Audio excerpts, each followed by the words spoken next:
우리에게 주신 하나님의 말씀은 전도서 4장 9절에서 12절 말씀입니다. 두 사람이 한 사람보다 나음은 그들이 수고함으로 좋은 상을 얻을 것임이라. 혹시 그들이 넘어지면 하나가 그 동물을 붙들어 일으키려니와 홀로 있어 넘어지고 붙들어 일으킬 자가 없는 자에게는 화가 있으리라. 또 두 사람이 함께 누우면 따뜻하거니와 한 사람이면 어찌 따뜻하랴.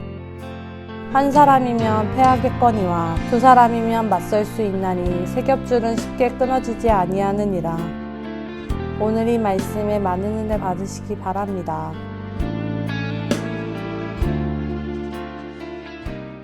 누군가 이제 우리에게 얘기할 수 있죠. 우리 같이 걸을까요? 또 우리 함께 걸을까요? 이렇게 우리에게 다가온다면 그것은 일종의 초대장이 될 것입니다. 함께 걸으면서 여러 이야기들을 나눌 수 있죠. 나는 이런 사람입니다. 나는 이런 생각을 갖고 있습니다. 나는 이런 신앙생활을 하고 있습니다. 이것은 아주 귀한 초대입니다. 이런 초대를 받을 수 있는 인생이 행복한 인생이 될 수 있습니다. 누군가를 초대하는 것은 행복한 인생이고 또 초대를 받는 것도 행복한 인생이죠. 그래서 저는 이렇게 정의를 내려보았습니다. 오랫동안 함께 걸을 수 있는 사람이 존재하는 인생이 행복한 인생이라는 것입니다. 신앙생활은 하나님과 함께 걷는 삶입니다. 신앙생활은 우리 주님 대신 그리스도와 함께 걷는 삶입니다. 신앙생활은 우리와 함께 걸어가는 동료 그리스도인들이 형성하는 교회 공동체와 함께 걷는 삶입니다. 또 구체적으로 교회 안에 들어와서 신앙생활은 나와 함께 어떤 사역을 같이 하든지 아니면 어떤 관계 때문에 함께하는 여러 명, 많으면 수십 명의 동료 그리스도인들과 함께 걸어가는 그러한 삶입니다. 로마서 16장에 보면 바울이 주변에 함께했던 사람들, 즉 바울의 팀, 사역팀의 명단들이 있죠. 수십 명의 사람들의 이름이 있고 또 누구의 가족, 누구의 교회 이렇게 한 걸 보면 적어도 150명에서 200명 가까운 사람들이 로마서 16장에 이름과 그의 소속이 기록되어 있습니다. 이분들이 바울과 함께 사역팀을 이룬 분이기도 하고 바울과 함께 교제권을 형성한 그룹이기도 하고 코칭 그룹이기도 하죠. 브리스가와 아굴라 같은 사람은 바울이 사역하는 그 사역의 팀에 속한 아주 중요한 리더십이었습니다. 그뿐만 아니라 바울과 삶을 함께 나누었습니다. 바울이 힘들 때 그들이 바울을 안아주고 바울에게 힘을 주었습니다. 바울이 배고플 때 그들이 바울을 향해서 음식을 공개했습니다. 바울이 머물 곳이 없을 때 그들의 집을 내어주고 바울이 살 집을 그들이 제공했습니다. 이런 그룹들이 있는 거죠. 이런 펠로우십 그룹과 코칭 그룹과 함께하는 삶을 우리가 함께 걷는 사람들, 즉 같이 걸어가는 사람들 이렇게 이야기할 수 있겠습니다. 우리 모두에게는 하나님이 주신 삶의 에너지가 있고 또 우리가 노력해서 증가시키는 영적인 에너지들이 있습니다. 우리가 같이 걸어가는 사람이 중요한 것은 내가 좀 에너지가 떨어져 있을 때 같이 걷는 사람이 자기의 에너지를 나누어 줄 수 있기 때문입니다. 같이 걸어가는 사람이 중요한 것은 나는 에너지가 충만한데 같이 걸어가는 사람이 낙심하거나 어렵거나 적의 공격을 받거나 혹은 어떤 슬럼프에 있을 때 나의 에너지를 나눠줄 수 있는 것입니다. 즉 이 그룹은 펠로우십 그룹과 코칭 그룹은 서로 좋은 에너지를 주고받죠. 이것을 리더십 용어로는 영향력이라고 부릅니다. 좋은 관계는 무조건 주는 관계가 아닙니다. 좋은 관계는 무조건 받는 관계가 아닙니다. 서로가 서로에게 힘이 되는 관계, 서로가 서로에게 격려가 되는 관계, 서로가 서로에게 위로가 되는 관계죠. 이 함께 걸어가는 삶에 대해서 우리가 지금 예배 전에 이 함께 읽은 전도서는 이렇게 표현합니다. 혼자보다는 둘이 더 나은 것입니다. 두 사람이 함께 일할 때 더 좋은 열매, 결과를 얻을 수 있기 때문입니다. 둘이 있는데 둘 중에 하나가 넘어지면 다른 한 사람이 자기의 친구를 일으켜 줄 수 있습니다. 혼자 가다가 넘어지면 딱하게도 나를 일으켜 줄 사람이 없습니다. 둘이 놓으면 따뜻합니다. 혼자라면 어떻게 따뜻할 수 있습니까? 혼자 싸우면 우리가 지겠지만 둘이 힘을 합하면 적에게 맞서 싸울 수 있습니다. 세 겹줄은 삼겹줄이라고 부르죠. 줄을 셋으로 세 줄을 엮어서 삼겹줄을 만들면 쉽게 끊어지지 않습니다. 하는 전도서의 말씀을 저희가 자주 인용합니다. 문제가 되는 것은 지금 내가 어떤 사람과 같이 걷고 있는가 하는 거죠. 내가 지금 어떤 그리스도인과 함께 걸어가고 있는가 하는 점을 저희들이 지금 돌아보면 좋을 것 같습니다. 앞으로 내가 함께 걸어갈 사람들을 형성한다면, 즉 우리가 같이 걷기 팀을 만들어 간다면, 세운다면 어떤 그리스도인과 같이 걸어야 할까? 이분은 어떨까? 또 이 사람은 어떨까? 우리가 좀 따져보고 생각할 수 있는 시간이 될 수 있을 것입니다. 관계에서 제일 중요한 것은 함께 걷는 사람, 즉 한적으로 동행입니다. 잠언 13장에는 이렇게 얘기하고 있죠. 지혜로운 사람과 동행하면 지혜를 얻습니다. 미련한 사람과 동행하면 해를 받는 것입니다. 동행한다 하는 것은 현대어 번역으로 하면 함께 다닌다라는 뜻입니다. 함께 걸어가는 것입니다. 같이 걸어가는 것입니다. 유대인 부모들은 유대인 자녀들에게 지혜로운 사람과 함께 걸어가라고 어릴 때부터 교훈을 주는 것입니다. 우리도 그렇지 않나요? 신앙생활을 잘하는 것은 그리스도와 함께 걸어가는 것입니다. 신앙생활에 기쁨이 있기 위해서는 좋은 교회 공동체와 함께 걸어가야 합니다. 신앙생활 가운데서 아주 정말로 중요한 우리의 삶에 좋은 에너지들을 자주 공급받고 자주 나눠주기 위해서, 즉 선한 일에 쓰임받기 위해서는 좋은 그리스도인들과 함께 걷는 것이 중요합니다. 그래서 함께 걷는 친구를 잘 택하는 게 중요합니다. 왜냐하면 사람은 오랜 시간을 함께하는 사람에게 에너지만 받는 게 아니라 다른 영향을 받는데 그것은 닮아가는 것입니다. 여러분의 신앙이 성숙해지기를 원한다면 신앙이 성숙한 그리스도인과 같이 걸어가야 합니다.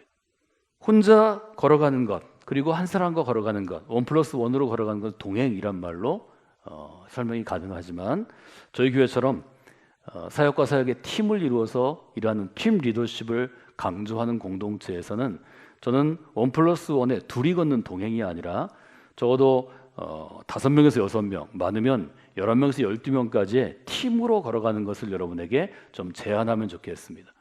그러나 바울은 1+1, 한 사람만을 편애하거나 총애하거나 자기 후계자로 삼은 게 아니고 팀을 이루어서 일하는 일에 상당히 능숙하고 훈련되어 있던 것 같습니다. 그래서 저는 바울의 리더십의 특징을 팀 빌딩 어빌리티라고 그렇게 이름을 붙여봤습니다. 팀을 세우는, 팀을 구성하는 능력이 뛰어난 리더가 바울이었습니다. 이것은 초기의 교회를 세우는데 하나님이 사용하시기에 아주 좋은 바울의 리더십의 특징이었습니다. 7명에서 10명 정도의 팀을 만들 때 이 팀에 어떤 사람이 들어오면 좋을까? 사람을 좀 골라야 합니다. 대부분 좋은 분들이지만 그래도 팀을 만들 때는 우리 팀의 목표점에 적합한 사람들을 골라낼 줄 알아야 합니다. 사실 성경을 보면 사람을 골라내는 기준이 명확합니다. 잠언 6장 16절부터 19절 말씀인데요. 여호와께서 미워하시는 것 곧 그의 마음에 싫어하시는 것이 67가지이니 곧 교만한 눈과 거짓된 혀와 무죄한 자의 피를 흘리는 손과 악한 계교를 꾀하는 마음과 빨리 악으로 달려가는 발과 거짓을 말하는 망령된 증인과 및 형제 사이를 이간하는 자이니라. 잠언 6장의 말씀을 여러분들이 좀 기억하시면 좋을 것 같습니다. 잠언은 피해야 할 사람을 이렇게 얘기합니다. 여호와께서 미워하는 첫 번째 사람은 교만한 눈을 가진 사람입니다. 우리가 같이 걷는 팀을 구성할 때 여러분이 반드시 같이 걸으면 안 되는 사람은 교만한 눈을 가진 사람입니다. 교만한 눈을 가진 사람은 대부분 주변 사람에게 상처를 줍니다. 교만한 눈은 가진 사람은 이런 생각을 갖고 있습니다. 나는 귀한 존재이고 넌 하찮은 존재. 나는 늘 이겨야 되는 사람이고 넌 지는 게 당연해. 나는 성숙한 사람이기 때문에 너를 지도하고 가르쳐야 하고 넌 내 지도를 따라야 해. 여러분 이런 사람이 옆에 있으면 여러분의 인생이 불행해질 것입니다. 사람의 인생을 행복하게 하는 것은 여러분을 존중하는 사람입니다. 내가 귀중한 것보다 너는 더 소중한 사람이야. 내가 지금 이것을 갖고 싶지만 너한테 더 필요하니까 내가 갖는 게 좋겠어. 이런 사람과 같이 걸어야 행복한 것입니다.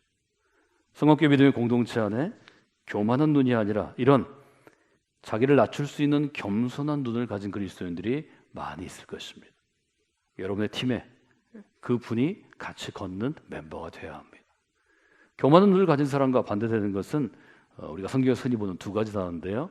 하나는 겸손이고 하나는 온유입니다. 잠언은 우리에게 이렇게 경고합니다. 교만은 패망의 선봉입니다. 이건 무슨 얘기인가요? 교만하면 멸망한다는 것입니다. 교만한 사람은 멸망하게 되어 있습니다. 이 땅은 겸손하고 온유한 사람에게 주신다고 주님은 약속해 주셨습니다. 여러분이 그런 분들과 함께 걸어갈 수 있어야 합니다. 두 번째는 어떤 사람인가요? 두 번째는 거짓된 혀를 갖고 있는 사람이라고 잠언은 우리에게 아주 분명하게 이야기하고 있습니다. 두 번째로 피해야 될 사람은 어떤 사람인가 하면 거짓된 혀를 갖는다는 거죠. 거짓된 혀를 가졌다는 것은 정직하지 못하다는 것입니다. 정직하지 못하면 신뢰받지 못합니다. 누군가에게 신뢰를 받는 사람이 여러분 주변에 있죠? 어떤가요? 대부분 마음이 정직한 사람입니다. 여러분에게 거짓을 얘기하는 것보다 조금 그 당시는 힘들어도 정직하게 얘기하려고 노력하는 사람입니다. 여러분은 그런 사람을 신뢰하게 되어 있습니다. 거짓된 혀를 가졌다는 것은 진실하지 못한 것입니다. 이런 사람과 오래 같이 하면 언젠가는 속게 됩니다. 성경은 아주 지혜롭게 이것을 바라보라고 얘기합니다.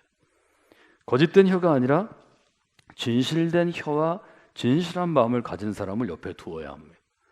시편 15편을 여러분에게 종종 암송해 드리는데요.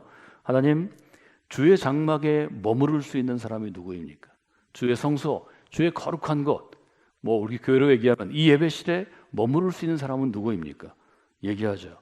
시편 15편 2절에 이렇게 얘기합니다. 정직하게 행하는 사람이다. 의를 행하는 사람이다. 그의 마음에 진실을 말하는 사람이다. 여러분, 그리스도인은 진실을 말하려고 노력하는 사람입니다. 우리가 계속해서 진실을 말할 수는 없죠. 그러나 우리가 신앙생활을 같이 해보면 어떤 그리스도인을, 어떤 교인을 신뢰하게 되나요? 좀 그 자리를 모면하기 위해서 거짓말하는 사람이 아니고 그 자리가 좀 난처하고 힘들고 내게 손해가 돼도 좀 진실되게 말하고 행동하려고 애쓰는 사람입니다. 우리가 보기에도 그 사람의 그 모습이 아름다운데 주님 보시기엔 어떨까요? 우리가 같이 걸어가는 팀을 만든다면 거짓된 혀가 아니라 진실한 혀와 마음을 가진 사람을 같은 팀으로 우리가 세운다면 더 귀한 걷기 팀이 될 것입니다. 세 번째로 잠언은 이렇게 얘기하죠. 무지한 사람의 피를 흘리는 사람은 피해야 한다는 것입니다. 피를 흘리는 것도 폭력입니다. 그런데 죄가 없는 사람의 피를 흘리는 것은 얼마나 악한 일입니까? 하나님께서는 이런 사람들을 멀리하라고 교훈하십니다. 여러분이 아시는 것처럼 세상은 악한 부분들이 많이 있기 때문에 여러분의 직장이나 여러분의 일터나 여러분 주변에 무지한 사람의 피를 흘려서 빨리 성공하는 사람들이 언제나 있습니다. 마음으로 그 사람들 때문에 고통스러울 때도 있죠. 조금 시기하는 마음이 들 때도 있죠. 그러나 그때마다 여러분 마음을 다잡으셔야 합니다. 하나님, 저는 이렇게 살도록 부름받은 사람이 아닙니다. 저는 무지한 사람을 도우는 사람이 되겠습니다. 여러분이 그렇게 결심하셔야 합니다. 안 그러면 무지한 사람의 피를 흘려 성공한 사람을 돕게 됩니다. 그를 편들게 됩니다. 이것은 피하셔야 합니다. 하나님은 무지한 사람을 돕고 세우는 사람을 기뻐하십니다. 무지한 사람의 피를 흘리는 사람의 특징이 되게 잔인합니다. 아니, 좀 더 좋은 표현을 쓰면 잔악합니다. 잔인하고 악한 사람들이 되게 무지한 사람들의 피를 흘려서라도 자기 이익을 갖는데요. 이런 사람은 다른 사람에게 육체의 상처를 남깁니다. 마음의 상처를 남깁니다. 영혼의 상처를 남깁니다. 가족들에게, 즉 관계의 상처를 남깁니다. 그럼 보이지 않는 상처를 생각해야 합니다. 이런 사람과는 같이 걸어서는 안 됩니다. 네 번째는 어떤 사람과 같이 걷지 말라고 잠언은 우리에게 분명히 경고하나요? 악한 괴교를 꾀하는 마음을 갖고 있고 꾀할 뿐만 아니라 빨리 실천해서 악으로 달려가는 발을 가진 사람을 경계하라는 것입니다. 이것도 3번 항에 있는 무지한 사람이 피를 흘리는 것과 연결이 되어 있습니다. 이런 사람들의 특징은 유능합니다. 악한 일을 하면서도 그 악한 일을 해야 한다고 논리를 만들 줄 알고 그 논리를 가지고 여러분을 설득할 수 있습니다. 여러분, 악한 사람은 대부분 유능합니다. 말을 잘합니다. 그 말에 논리가 있습니다. 그 논리에 내가 따라갈 수 있을 정도로 나를 설득합니다. 그래서 무서운 것입니다. 그래서 성경은 아주 분명하게 우리에게 악한 일을 꾀하지 말고 선한 일을 꾀하고 악한 일을 실행하지 말고 선한 일로 선행을 하라, 선으로 도우라고 명하는 것입니다. 여러분의 팀 가운데, 여러분의 걷기 팀 가운데 그런 분들이 여러분의 팀을 이루기를 주님의 이름으로 부탁을 드립니다. 다섯 번째는 이런 사람을 얘기하죠. 거짓을 말하는 망령된 증인이라고 얘기합니다. 이것은 거짓을 말하는 개인의 거짓말과는 다른 것입니다. 이것은 다른 사람에게 피해를 주기 위해서 나의 유익을 위해서 거짓 증언하는 것입니다. 이것은 공동체를 해치기 때문에 조심해야 합니다. 여러분과 같이 걷는 사람은 거짓을 말하는 증인이 아니라 입에 문지기를 두어서 교회에 유익이 되는 말을 하도록 그렇게 노력하는 사람입니다. 자기 말을 지킬 줄 아는 사람입니다. 여섯 번째 자문에 어떤 얘기를 하나요? 형제 사이를 이간하는 자입니다. 앞선 다섯 번째하고 비슷하죠? 거짓을 말하는 자들이 잘하는 것이 이간하는 것입니다. 이간은 좋은 관계를 떨어뜨리는 것입니다. 거짓말로 떨어뜨리는 것입니다. 그래서 우리가 흔히 영어로 우리말로 쓰는 외래어 중에 트러블 메이커라는 단어가 있습니다. 이들이 가는 곳은 언제나 문제가 많습니다. 이들이 가는 곳은 언제나 상처가 있습니다. 이들이 가는 곳은 언제나 갈등이 있습니다. 그러나 우리는, 그리스도인은 트러블 메이커로 부름을 받은 것이 아니라 피스메이커로 부름을 받았습니다. 우리가 고백하는 십자가의 진리가 있죠. 하나님께서 우리에게 화평을 보내주셨습니다. 그는 우리의 화평이신지라. 그리스도는 둘로 나누인 것을 하나로 만드셔서 원수된 것에 담을 허시고 둘이 자기 안에서 세 사람으로 하나 되고 화평하게 하시는 일을 하셨습니다. 십자가는 이 둘을 한 몸으로 하나님과 화목하게 하는 역할을 하는 것입니다. 이것이 초기 교회, 에베소 교회를 향해서 그리스도의 십자가 복음이 무엇을 의미하는지를 우리에게 알려주는 정말 귀한 은혜입니다. 여섯 가지를 한번 정리해 볼까요? 우리가 가까이 해야 하는, 우리 팀을 이룰 때 같이 걷기 팀을 만들어야 하는 사람은 누군가요? 첫째, 겸손한 눈을 가진 사람입니다. 교만한 눈이 아닙니다. 두 번째, 진실한 혀를 가진 사람입니다. 거짓된 혀가 아닙니다. 세 번째, 무죄한 사람을 돕고 무죄한 사람을 세울 수 있는 사람입니다. 무죄한 사람이 피를 흘리는 것이 아닙니다. 네 번째, 선한 일을 계획하고 선한 일을 빨리 실행하는 빠른 발을 가진 사람입니다. 다섯 번째, 입에 문지기를 두어 자기 말을 지킬 줄 아는 사람입니다. 거짓된 증인이 아닙니다. 여섯 번째, 형제 사이를 화평하게 하는 사람입니다. 이간시키는 트러블 메이커가 아닙니다. 여러분 주변에 제가 지금 잠언의 말을 바꿔서 얘기한 이런 분들이 여러분의 같이 걷는 동행들이 되시기를 원합니다. 여러분의 신앙생활의 순도를 높이는, 신앙생활이 즐겁고 재미있고 가치 있게 하는 제일 좋은 건 좋은 그리스도인 친구입니다. 지금 같이 걷는 사람이 중요합니다. 같이 걷는 그리스도인이 정말 좋은 그리스도인일 때 여러분의 신앙생활이 더욱더 복되고 아름답습니다. 저는 여러분에게 그렇게 좀 제안을 해보려고 합니다. 여러분이 성공학교의 믿음의 공동체 안에서 여러분이 좀 같이 걸어갈 수 있는 팀을 좀 만드십시오. 그러기 위해서는 첫 번째, 먼저 가까이 가야 합니다. 우린 늘 원하죠. 누가 여러분에게 다가와서 여러분이 원하는 이상적인 그리스도인이 나와 함께 걸을래요? 이렇게 얘기해 주기를 바라는데요. 그런 일은 거의 일어나지 않습니다. 전혀 없다고는 제가 말 못할 텐데요. 거의 일어나지 않습니다. 여러분이 좋은 사람들을 옆에 두고 싶으면 먼저 다가가야 합니다. 그리고 여러분이 보실 때 여러분의 기준을 다 충족시키는 게 아니고요. 우리가 6가지 기준을 얘기했는데 6가지 기준 중에 3개만 충족시켜도 좋은 그리스도인입니다. 그런 그리스도인이 더 성장하고 성숙하면 4개, 5개의 기준을 충족할 수 있습니다. 먼저 가까이 가주시죠. 우리 함께 걸을래요? 이번 주 우리 함께 식사할래요? 우리 귀한 사역이 있는데 한번 같이 해볼까요? 우리 찬양 음악회가 있는데 이 찬양 콘서트에 한번 가볼까요? 같이 한번 자전거를 탈까요? 여러분 먼저 가까이 가십시오. 그 다음에 그 사람을 잘 좀 알 수 있고 판단할 만큼 하기 위해서 좀 자주 만나야 합니다. 시간을 내야 하고 투자해야 합니다. 차를 마시고 식사를 하고 같이 성경 공부를 하고 운동하고 할 수 있으면 1박 2일에도 함께 자면서 여행해야 합니다. 그럼 그 사람의 장단점이 많이 드러납니다. 그래서 여러분의 기준에 같이 걷는 팀으로 팀 빌딩을 할 수 있는 분들에게는 그때부터는 삶을 나누셔야 합니다. 3단계 얘기했어요. 가까이 가십시오. 자주 만나십시오. 삶을 나눠야 합니다. 이 일을 하면서 여러분 스스로가 성숙한 그리스도로 성장하실 것입니다. 제가 보니까요, 신앙생활은 시간이 오래 지날수록 성장할 때 만족이 있습니다.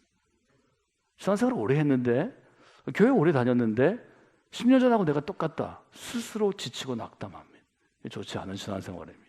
바울이 얘기한 것처럼 표대를 향하여, 주님이 주시는 부름의 상을 향하여 뒤의 것을 잊어버리고 앞에 있는 것을 붙잡으려고 계속해서 앞으로 나아가야 합니다. 그 나아가는 것을 제일 잘 볼 수 있는 게 사실은 이런 사역 팀들을 계속 만드는 것입니다. 이 팀들을 통해서 우리 믿음의 다음 세대가 훈련되고 좋은 모델이 되는 그리스도인을 만나고 성장하게 되기 때문입니다.